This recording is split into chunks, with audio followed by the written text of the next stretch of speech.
Salut à mes étudiants, clients, web spectateurs et aux nouveaux Patreon. Alors, dans la vidéo de pure théorie d'aujourd'hui, on va voir comment fonctionnent les matériaux. Donc, sans être un spécialiste en matériaux ou comment ça fonctionne, n'importe qui utilise un moteur de jeu, pas nécessairement Unreal, mais Unity ou Unidev, n'importe quel moteur de jeu, vous allez utiliser des matériaux. Qu'est-ce qu'un matériau? C'est ce qu'on applique sur un objet et qui contrôle son rendu visuel. Alors, un matériau, c'est basiquement deux choses. C'est plus que deux choses, mais il y a deux choses fondamentales. On va créer un nouveau matériel. Pour le fonctionnement, on va l'appeler défaut. Alors, les deux composantes essentielles d'un matériau, c'est ses propriétés, donc chacune de ces petites cases, qui est basiquement un attribut du matériel, et son modèle. Alors, son modèle, c'est une façon de dire la catégorie du matériau. Donc, quand on clique sur le bloc principal, qui est notre sortie, en réalité, le matériau, c'est ça. C'est cette boîte-là dans l'éditeur. On a des paramètres qui permettent de changer basiquement le modèle, donc comment le matériau fonctionne. Donc un matériau, c'est ça, des propriétés différentes et un modèle qui décide comment ces propriétés interagissent entre elles et dans le moteur de jeu. Donc on va voir chacune des propriétés essentielles pour avoir une idée de comment fonctionne notre matériau. Alors, la première propriété, la plus classique, la plus connue, c'est base color. Quel que soit le moteur, vous aurez une base color. Parfois on dit c'est la texture, l'albédo, la color, c'est une base color. C'est basiquement une valeur qu'on lui donne et qui détermine la couleur de notre objet. Alors par défaut, tous ces attributs, nos paramètres, ils ont une valeur par défaut. Donc évidemment, s'ils sont activés, ils sont utilisés, ils ont une valeur par défaut. On va prendre notre matériel et on va le tester sur quelque chose. Je le sauvegarde. Il l'instancie. Alors, quand on utilise les matériaux, on ne met jamais le matériel directement sur les objets. On crée des instances, mais ici, à but théorique, on va faire ça. Donc on a notre matériau, c'est ça. Alors, notre base color, il attend quelque chose. Donc c'est un paramètre. Alors, une couleur, en réalité, en infographie, c'est un mélange de rouge, vert et bleu. Parce que c'est comme ça que marchent les pixels d'écran. Donc c'est une composante à 3 vecteurs. On peut en ajouter une en faisant clic droit, 3 vecteurs. Et la première option, constante 3 vecteurs, ça nous donne ceci. Alors ça peut sembler un peu agressif au départ. On peut extraire notre valeur rouge, notre valeur verte, notre valeur bleue. Si je double-clique dessus, on a une roue avec les couleurs. Par exemple, on va choisir une couleur bien visible, par exemple blanc, un bleu fort sympathique. Ok, vous voyez que c'est bien une valeur de rouge, de vert et de bleu. Et on peut la connecter dans Base Color. Très très simple, la propriété la plus essentielle. Je sauvegarde. On peut appliquer et pas sauvegarder, mais quand on sauvegarde, il l'applique. Et notre cube est dorénavant bleu. C'était pas compliqué. Ça a bien marché. Alors, si vous avez déjà joué à n'importe quel jeu vidéo, les objets ne sont pas d'une couleur pleine. Une autre chose qu'on peut faire, c'est pour renseigner donc ce paramètre qu'est notre couleur, c'est utiliser une texture. Alors on a des textures. Toutes ces textures ont été créées à l'avance dans Substance Designer. On prend Disco Color, on la fait glisser dedans et hop, il nous crée un texture sample. Un texture sample, c'est une opération qui dit va chercher cette texture-là. Donc à chaque fois qu'il aura besoin de faire quelque chose avec la texture, il va devoir aller la chercher en mémoire. C'est beaucoup plus coûteux que de lui donner 3 valeurs et dire tu me les appliques. Mais c'est aussi beaucoup plus précis. On va le connecter. On va supprimer ça.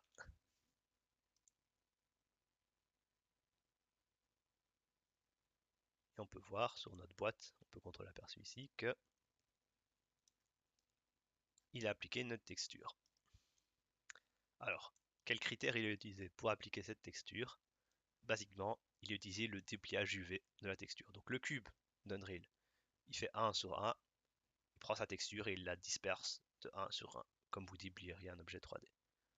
Donc on peut appliquer cette propriété peut être remplie par une valeur 3 couleurs qui donne une seule couleur et une texture. Plutôt simple, mais bon, la plupart des propriétés, elles attendent une valeur de 0 à 1. La couleur ne fait pas exception à cette règle, donc si on voulait par exemple une valeur de 0 à 1, c'est une constante. Ajouter constante, disons 0.5. Si je lui donne, ici ce que je veux c'est une valeur 0.5, donc, et j'ai un gris moyen. Pourquoi? Parce que sur chaque paramètre, 0 ça veut dire non, et là je l'ai en noir, 1 ça veut dire oui, et là je l'ai en blanc. Alors si je lui donne 16, c'est toujours 1, il ne va pas être plus blanc, parce que pur blanc c'est déjà 1. Donc il capte la valeur entre 0 et 1. Donc voilà, on peut avoir une couleur avec 3 vecteurs, surtout pas à peine 3, où on a la recolorimétrique. On peut avoir une valeur de 0 à 1, et on peut avoir une texture qui s'applique comme couleur. La couleur, c'est le paramètre essentiel. C'est au cœur de notre affaire. Alors, on a notre objet, on voit que ça marche. On peut appliquer le matériel sur d'autres objets. Si on l'applique sur une sphère ici, par exemple, dans nos matériaux, on le prend, on le glisse, hop, vous voyez, il l'applique, mais les UV de la sphère étant différentes, le matériau est appliqué différemment dessus. Plus ni moins. Ça, c'est la propriété essentielle. Pour ce qu'on va faire, je vais garder mes couleurs et je vais enlever le reste pour le moment. Voilà, alors, cette texture, c'est intéressant. Comme dit, elle est composée de rouge, de vert et de bleu. On peut voir qu'il y a ça dans le canal vert, et il y a ça dans le canal rouge. C'est pas la même chose, il y a ça dans le canal bleu. Et si elle avait de la transparence, il y aurait des choses dans le canal alpha. Voilà. Donc si on voulait, on pourrait texturer en prenant que le rouge, le canal rouge, pas juste le rouge, et on a une map de gris. Vous voyez? Ou que le vert, où on a une map de gris, mais pas la même map de gris. Voilà, c'est toujours intéressant de le savoir. Alors, une autre propriété plus classique, c'est la métallique. Alors en réalité, la métallique, elle détermine simplement est-ce que c'est métallique ou est-ce que c'est pas métallique. Donc, elle attend une valeur non seulement de 0 à 1, mais de préférence seulement 0 ou 1. On va mettre une constante. Pour l'instant, c'est 0. La valeur métallique par défaut, c'est 0. Donc c'est sa propriété. Je mets ça, je branche et littéralement, rien n'a changé. Parce que mon cube est non métallique. Alors en réalité, vu que le métal physique ne marche pas comme les objets non métalliques physiques, quand on lui dit 0, il calcule notre modèle marche d'une façon, et quand on lui dit 1, on change de modèle, et la couleur est calculée d'une autre façon, dans tous les moteurs en général. Alors là, je mets métallique, et sur mon cube, on voit cet effet métallisé, car il traite la couleur qu'on lui a donnée précédemment très différemment. Alors pour la clarté, je vais mettre une valeur de gris, le point 5, valeur classique gris, et mon point 5 métallisé,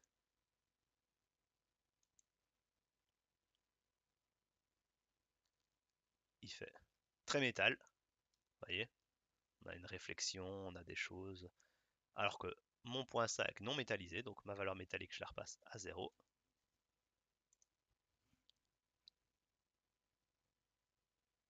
Hop, c'est le même gris, mais non métallique.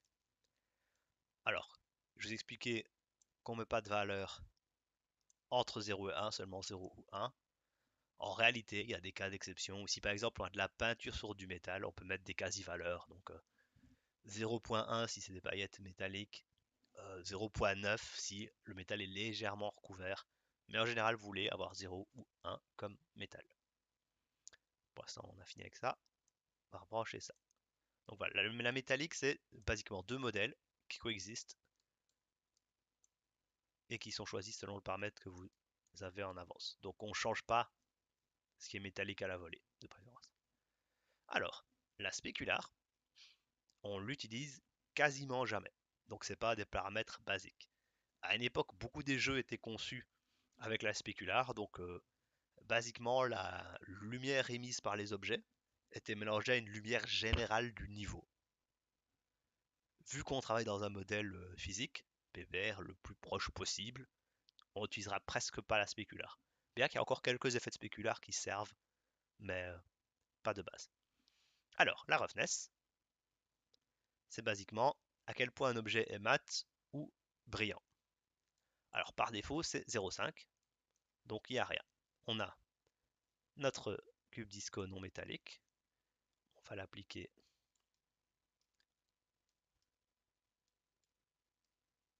le matériel à différents endroits. Voilà. Alors le plus simple pour expliquer la roughness, c'est par démonstration.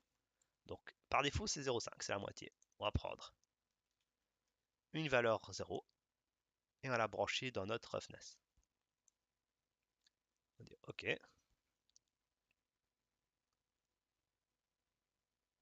Alors là, nos objets sont brillants. On peut voir la surface. Quand on regarde la lumière, elle se reflète dedans. Alors, pour vraiment avoir pleine conscience de ce que fait l'effet, on va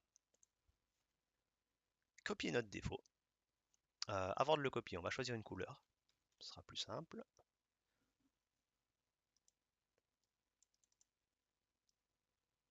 Prendre un rouge pâle. Voilà, c'est ma couleur. Je la branche comme couleur. Ça, on n'a plus besoin pour le moment.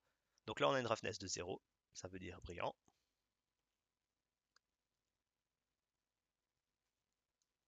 Ok. J'aime pas la couleur, mais c'est pas important. Je vais copier mon défaut. Je vais appeler défaut de comparateur. Et dans le comparateur, on récupère un modèle. Ici, la roughness, ce sera une valeur de 1.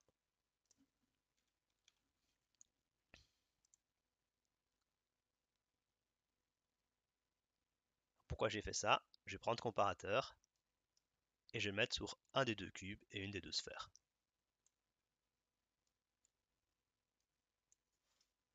Voilà. Alors, quand je compare la version avec aucune roughness, ça veut dire aussi une glossiness, c'est la map inverse de 1, donc parfaitement brillant, pas de roughness, et la version complètement mat.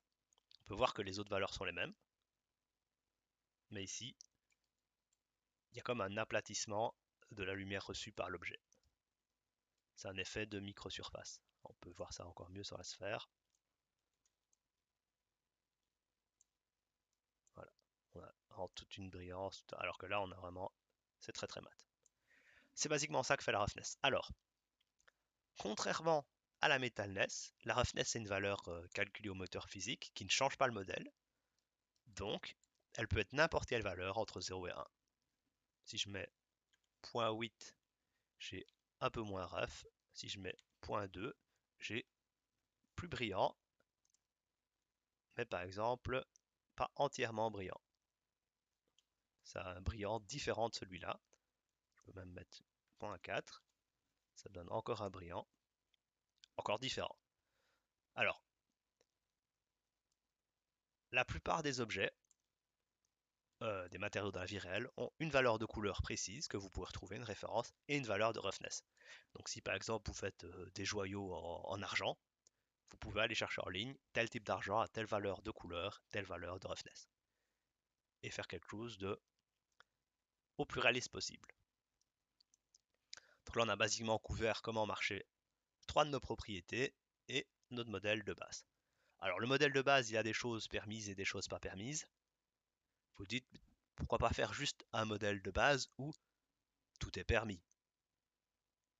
Alors, en réalité, c'est une raison d'optimisation. Chaque propriété, si elle est utilisée, elle coûte en performance. Elle demande au moteur de faire des choses, de regarder des choses. Donc si elle était activée mais qu'on ne l'utilisait pas ou qu'on l'utilisait mal, on augmente le coût d'affichage du matériau. Puisqu'en temps réel, chaque matériau est rechargé et affiché, disons, sur 60 frames par seconde, 60 fois par seconde. Donc on veut que chaque travail, chaque opération mathématique, parce qu'en réalité tout ça c'est des maths, le meilleur type des maths, ce qu'on ne doit pas faire, c'est des opérations. Donc on veut alléger au maximum, c'est pour ça que certains modèles font certaines choses et d'autres pas.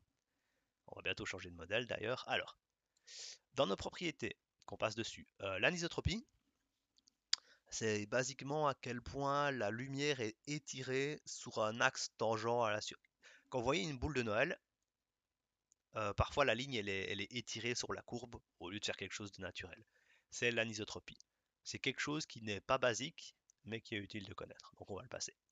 Alors, emissive color, c'est à quel point notre objet émet de la lumière.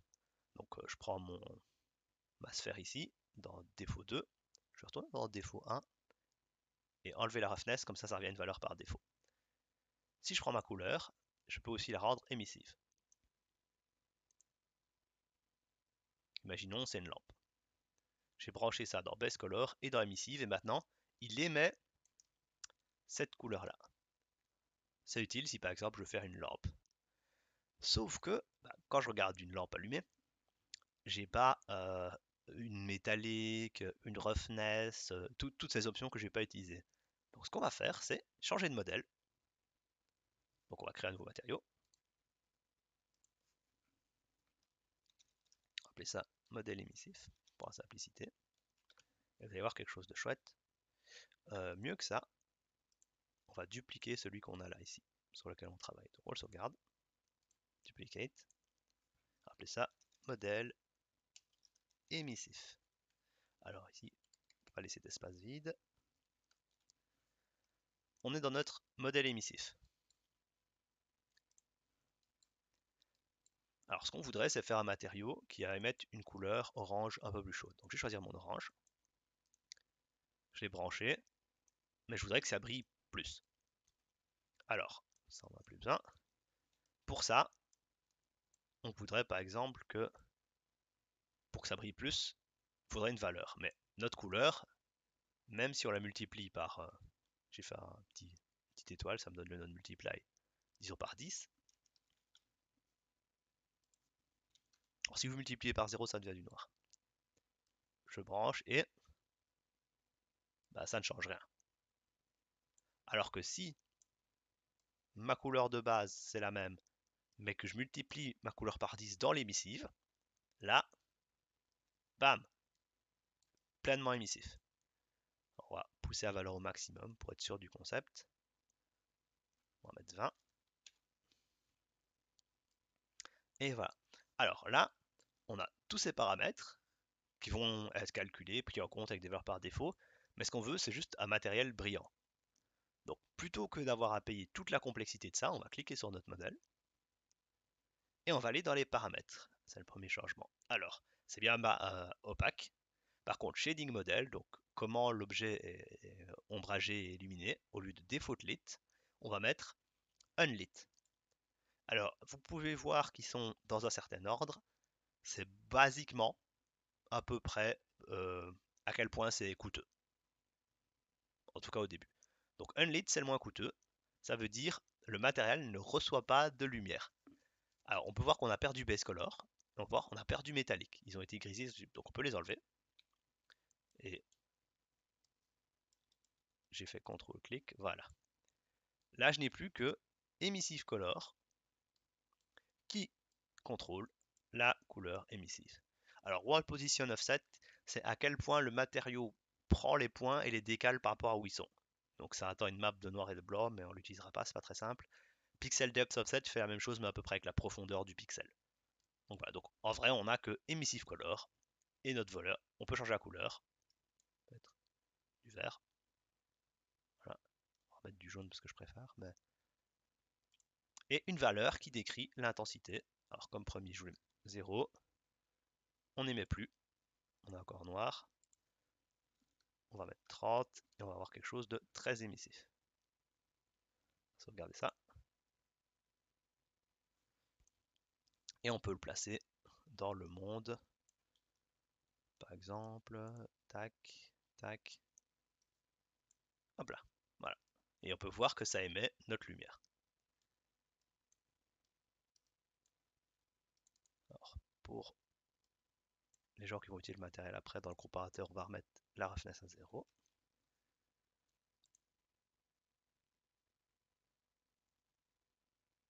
Voilà. Ok, donc on a ce matériel qui utilise un modèle, on a simplement été dedans, on l'a mis en unlit, donc non illuminé, et maintenant il émet seulement de la lumière, il n'en reçoit plus. Donc il est beaucoup plus léger au calcul pour le moteur. Alors retournons sur notre défaut, qu'est-ce qu'il y a d'autre comme propriété? Donc l'emissive color, ici on ne l'utilise pas. Alors, on peut voir que l'opacité, ici, elle est masquée. Comme expliqué précédemment, ça veut dire que quand il charge le matériel par défaut, il n'y a pas de transparence ou d'effet de transparence. Pourquoi? Une raison simple, quand chaque frame, donc chaque image, euh, le moteur lit et charge tous les pixels. Pour les matériaux transparents, il lit le pixel d'abord, et puis il lit le pixel derrière le matériel transparent une fois. Donc il voit tous les pixels une seule fois, et puis les pixels transparents deux fois. Sauf que, alors, si vous voulez sectionner un objet transparent, comme cette vitre, mais que vous ne pouvez pas, il faut appuyer sur la touche T, et ça active, désactive la section des objets transparents. Essentiel. Si j'avais 4 vitres, pour ces pixels-là, autour il les lit une fois, là il les lit 5 fois. Puis il fait des opérations mathématiques entre chaque couche. Donc c'est extrêmement coûteux. Donc si les matériaux avaient de l'opacité transparente, c'est la plus coûteuse par défaut, ce serait intensément plus coûteux. Donc, comme pour notre émissive, on va créer un nouveau modèle et on va faire des démonstrations dedans. On va appeler ça modèle transparent. Je vais vous montrer les deux types. Alors, on a un matériel de base. Qu'est-ce qu'on va récupérer? Une couleur. On peut utiliser la texture. Non, je vais aller prendre une couleur, c'est plus simple. Je prends ma couleur, j'ai fait CTRL-C. Je suis dans mon modèle, CTRL-V. On va changer de couleur, ce sera plus sympa. Voilà. Mettre un cube. Ça, c'est notre matériel. Alors, notre modèle transparent, on peut faire deux choses avec. Dedans, on va changer le blend mode, c'est-à-dire comment il se mélange à la surface. Et à la place d'opaque, on va mettre masked. Masked, c'est une bonne intermédiaire entre un matériel transparent et tu calcules ce qu'il y a derrière. Masked, ça veut basiquement dire il y a une partie qui est entièrement invisible et une partie qui est visible. Alors, je vais aller chercher une texture que j'ai choisie moi-même dans mes textures. On va prendre Bridge Mask. Et vous voyez qu'en Masked, on a gagné ce node-là qui n'est pas avant Opacity Mask. Et quand je le choisis, tout est masqué, sauf ce qui est en blanc dans mon masque. Donc je rappelle, 0 noir, ça veut dire non, blanc, ça veut dire 1 et oui. Donc là, on a notre masque, et tout ce qui est en dehors du masque est invisible, tout ce qui est dedans est visible. Et vous voyez que le moteur calcule même des ombres dynamiques, c'est fort pratique. Alors, ça, c'est la version masquée. Alors, masqué, c'est moins coûteux que de la pleine transparence, mais on peut faire moins de choses avec. Alors, on va retourner dans notre modèle, et on va mettre blend mode translucent. Alors translucent, on perd opacity mask parce que c'est plus un usage de masque. Ça nous donne l'opacité partielle. Donc par exemple, on va faire disons du vert, il est 20% visible. On va mettre une constante. On va mettre, alors si on met 0, il est entièrement invisible. Un matériau entièrement invisible, ça sert à rien. Donc on va mettre par exemple 0.1. Enter, et là on a notre vitre légèrement teintée. Alors, en prod, une couleur de vitre, en général c'est des turquoises clairs ou des gris. Vous voyez, là on a une couleur bien classique. Et ça choque moins quand on la regarde. Là on a notre vitre. Alors, je vais mettre l'opacité à 0.8 pour que vous voyez que ça peut être beaucoup plus dense. Mais on voit quand même à travers. Donc il y a un coût supplémentaire qu'on trouve que dans ce modèle. Alors ce qu'on va vouloir faire, c'est que notre vitre ait un peu des reflets et des effets réalistes. Pour ça, dans le modèle, on va demander quelque chose en plus. Le shading model, donc comment l'objet est éclairé, à la place, on va aller chercher. En réalité, on va laisser default lit. On va changer voilà, comment la lumière s'applique dessus. Donc la lumière, elle s'applique à travers surface translucency volume, puisqu'on a une surface à volume transparent. Parfait. Ok. Alors, ça, c'est pas un changement léger en apparence, mais vous voyez qu'on a récupéré plein de choses, alors que par défaut, on n'avait pas de métallique, pas de spéculaire, pas de roughness, pas d'anisotropie. Et ici, ils vont le garder parce que c'est pas très coûteux, mais alors que là, si on prend surface transparence, on récupère plein de choses. Alors, construisons notre vitre. Bon, on a une base color qui a une valeur, elle est sympa. On pourrait le rendre un peu plus sombre pour le dire de. Voilà. Parce qu'en réalité, il y a la lumière qui se perd dans la vitre. Donc elles sont un peu plus sombres que normal, surtout si elles sont très transparentes. L'opacité, on va revenir à 0.2. Là, on a quelque chose de plus décent. Alors, si vous regardez une vitre, sur sa surface, c'est extrêmement lisse. En tout cas, si le verre est bien fait. Donc, la roughness, on va mettre une valeur de 0.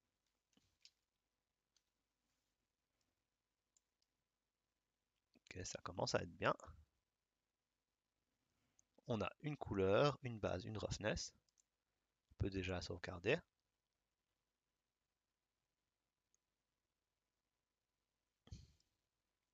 On va la tester sur une copie ici. Voilà, donc on voit qu'elle fonctionne, notre vitre. Alors, ce que je voudrais, c'est que comme le verre un peu épais, la lumière qui le traverse, pas qui rebondit, change de direction. Pour ça, on va utiliser la dernière propriété disponible ici, qui est la réfraction. Alors la réfraction par défaut, c'est 1. Donc on va prendre une constante. Je vais copier une autre. On va mettre une valeur légèrement plus élevée que 1. Par exemple, 1.2. On va le mettre comme réfraction. Et maintenant, quand on regarde, surtout sur les angles, on peut voir que notre vue est légèrement déformée par l'angle de la vitre. Et on voit un peu mieux la brillance de la surface.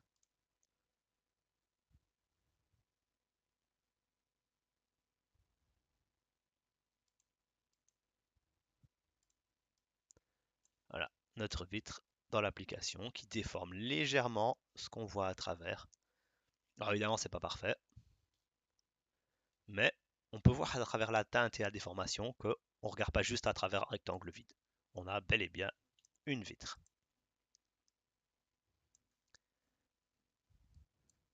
Alors avant de toucher à la normale et l'ambient occlusion, qui sont des propriétés simples et fonctionnelles, on va imaginer un petit scénario intéressant. Imaginons, avec tout ce qu'on sait, qu'on veut créer un nouveau matériel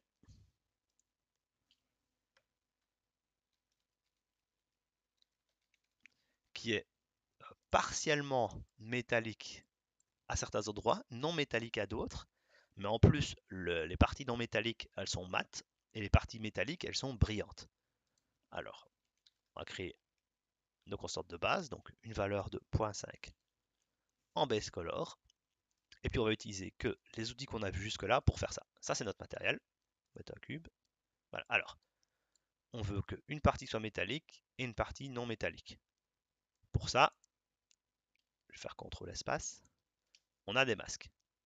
Donc matériel et mes textures. On va reprendre Bridge Mask, parce que c'est un bon exemple. Et on va dire les parties dans le masque sont métalliques, les parties hors du masque sont non métalliques.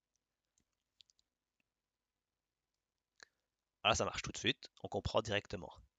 Par contre, si j'utilise le même masque pour ma roughness, ben 1 ça veut dire rough et 0 ça veut dire brillant. Donc j'ai pas exactement ce que je voulais. Alors ce que je peux faire, c'est qu'il me faudrait pour la roughness le masque inverse de celui-là. Plutôt que je pourrais le créer, comme toutes les textures sont créées sur Designer, mais ce qu'on va faire, c'est qu'on va inverser notre masque. Alors deux choses plutôt simples. Je vais prendre mon masque et je vais ajouter un one minus. Alors one minus, ça fait quoi? Ça fait A moins la valeur du masque. Donc puisque c'est des trucs compris entre 0 et 1, ça, on va le regarder, c'est la map inverse. Et je vais le brancher dans ma roughness. J'ai maintenant un matériel où le centre est en métal poli et le reste est en non-métal mat. On a créé un matériau composite à partir de nos propriétés et à partir d'un masque. Alors un truc intéressant avec les masques, c'est qu'en réalité, puisque c'est un masque de noir et blanc, chaque chaîne ici, elle a la même chose dedans. Donc si je prends ça et que je le branche dans le rouge, ou je le branche dans le vert, ou je le branche dans le bleu, c'est exactement la même chose. Donc on aurait pu mettre trois choses différentes dans les chaînes de l'image, puisque c'est le même masque. Voilà, ça c'est un matériau composite. Alors revenons à notre défaut.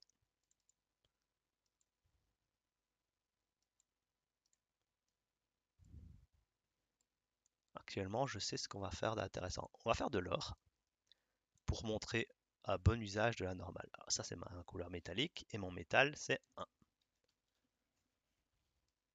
Plutôt simple, voilà mon or. Alors ma roughness, je le veux un peu plus brillant, donc on va mettre une constante de 0.4.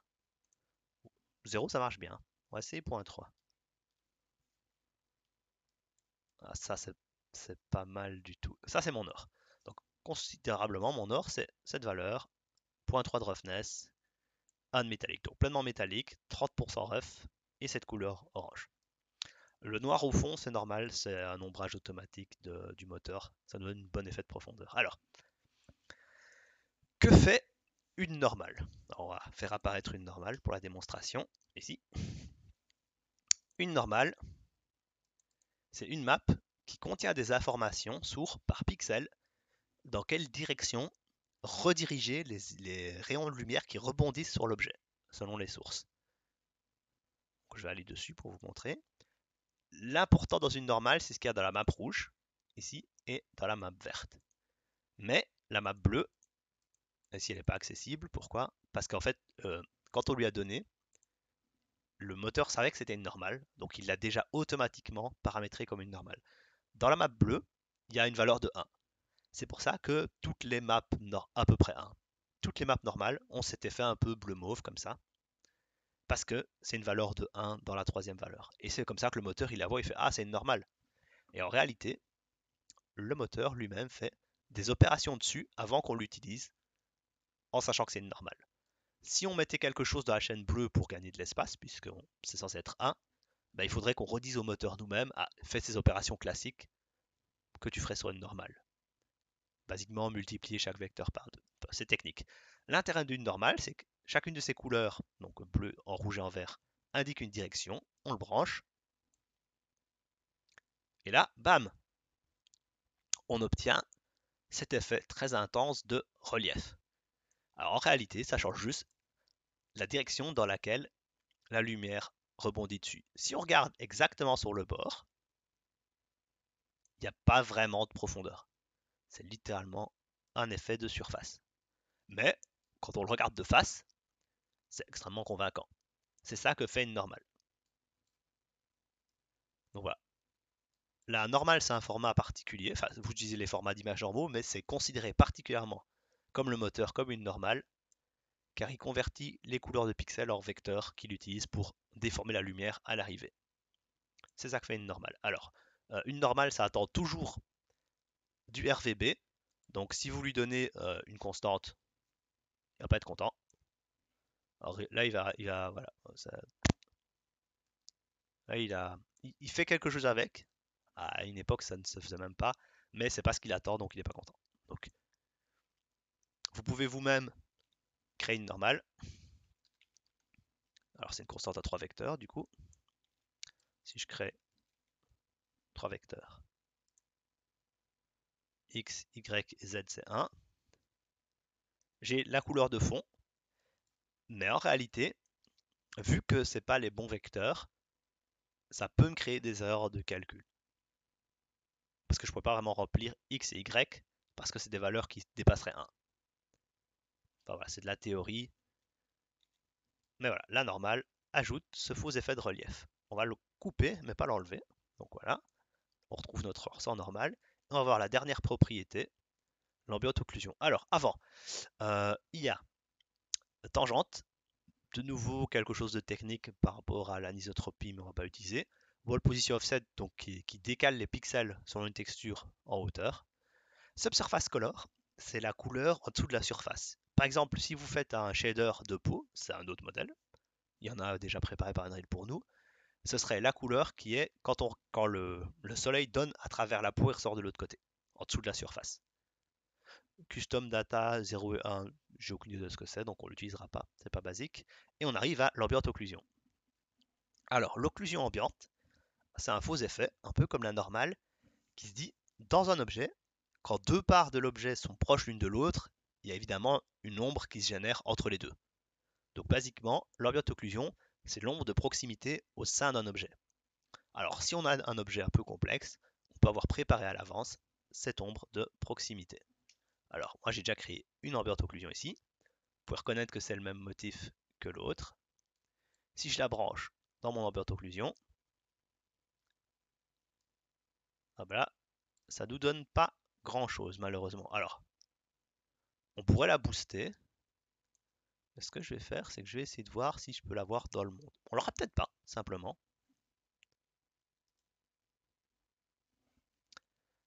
Alors, je disais donc, ouais. Tristement, dans les versions extra modernes, ça ne s'affiche plus. Et c'est bien dommage. Parce que basiquement, ce que ça faisait, ça créait cette petite fausse ombre, ajoutant un autre effet de volume. Bon, bah, malheureusement, il faut peut-être l'activer dans un paramètre, quelque part. Mais l'idéal, c'était qu'on la combinait avec notre normale et on avait un maximum de relief. Alors ici, pour pas que ça se perde, parce que moi j'ai quand même pris la peine de le faire, imaginons on travaille sur un modèle qui n'utilise absolument pas l'ambiante occlusion. Ici, il faudra aller dans préférences et dans les settings pour le changer. Si on est par exemple sur mobile, on va prendre notre couleur, la multiplier, on peut faire des opérations de propriété avec notre ambiante occlusion et le brancher dans notre base color. Et alors là, on obtient encore un effet plus marqué. Vous voyez, si j'enlève la normale, on a notre ambiante occlusion directement marquée. Alors, d'autres parties du moteur utilisent l'ambiante occlusion, mais c'est plus caché et c'est plus subtil.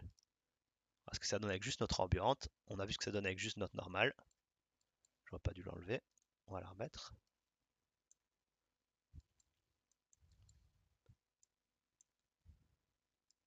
Je prends ça et je le branche dans ma normale. Et j'ai maintenant tous mes effets combinés entre eux. Et alors là, j'ai vraiment une impression de profondeur intense.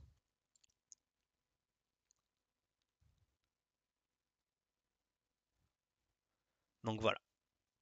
On a vu toutes les propriétés les plus basiques du moteur. C'est celles qu'il faut connaître. Que retenir? Ce qui définit un moteur, c'est les valeurs dans ses attributs, c'est toutes nos propriétés, c'est combien il y a en base color, combien il y a en métallique. Alors, les propriétés simples attendent une valeur de 0, 1 ou entre 0 à 1. Les propriétés un peu plus complexes comme la couleur et la normale attendent une propriété à 3 vecteurs qui peut venir d'une texture. Quand on fait quelque chose de fondamentalement différent, il faut changer de modèle. Ici, on est passé en mode Unlit pour faire notre émissif. Pour notre vitre, on a dû passer non seulement en mode translucent dans le blend mode, mais aussi en mode surface translucency volume pour que il fasse ceci. Alors, tous ces matériaux peuvent être beaucoup plus complexes. Il y a moyen d'utiliser un masque pour que la réfraction qu'on a choisie soit différente selon à quel point on est près du bord ou l'angle de la caméra. Donc, toutes ces bases peuvent être améliorées, rendues plus complexes, mais chaque étape de complexité est proportionnellement plus coûteuse.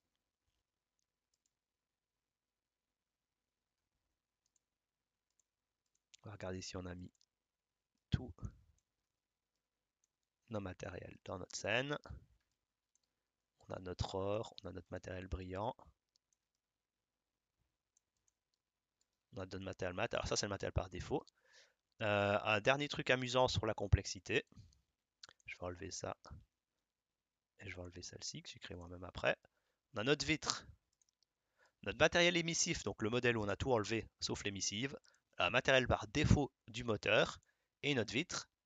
Et on va changer la vue de lumineux à optimisation. Shader complexity. Et là, on a une mode qui dit plus c'est rose à blanc, plus c'est extrêmement coûteux. Plus c'est vert clair brillant, moins c'est coûteux. Donc le matériel par défaut du moteur, il n'est pas très coûteux. Le matériel qu'on a créé émissif, alors qu'il produit de la lumière, c'est le moins coûteux et le moins complexe. Et notre vitre, évidemment, c'est le plus coûteux puisque c'est un matériel qui utilise de la transparence. Voilà. Alors on pourrait croire que c'est l'inverse par intuition, mais c'est vraiment qu'est-ce qu'il y a dedans qui compte.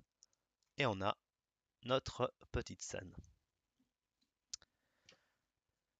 Bah voilà, mes étudiants, vous pouvez me poser des questions directement si vous en avez là-dessus. Si vous êtes juste un web spectateur, questions en commentaire. Mais Patreon, vous pourrez télécharger cette scène avec les matériaux là si vous la voulez sur Patreon.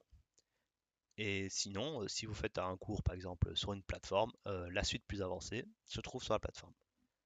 Bon après-midi à tous, bonne matinée ou bonne soirée, et à la prochaine.